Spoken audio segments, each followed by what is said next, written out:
जनभावनेचा आदर करून उपमुख्यमंत्रीपदाचा निर्णय घेणार.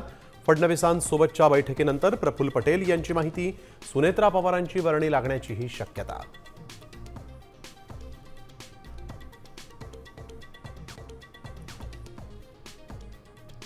दोन्ही राष्ट्रवादीच्या विलिनीकरणाचे संकेत. पवार कुटुंब एकत्र बसून निर्णय घेणार.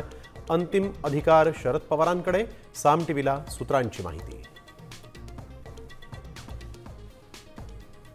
अजित पवारांच्या निधनानंतर मुख्यमंत्री देवेंद्र फडणवीसच राज्याचा अर्थसंकल्प मांडण्याची शक्यता. 23 फेब्रुवारीपासून सुरू होणार अधिवेशन.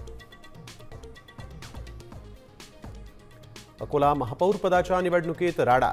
काँग्रेस नगरसेवकांनी तटस्थ राहिलेल्या एमआयएमच्या नगरसेवकांवर फेकल्या बांगड्या. महापौर आणि उपमहापौरपदी भाजप. केंद्रीय आर्थिक पाहणी अहवालावरून विरोधकांचा सरकारवर जोरदार हल्लाबोल. राजकीय स्वार्थासाठी तिजोरीची लूट. राऊत यांचा घणाघात. सत्तेसाठी राज्याचं वाटोळं. वडेट्टीवार यांचं टीकास्त्र.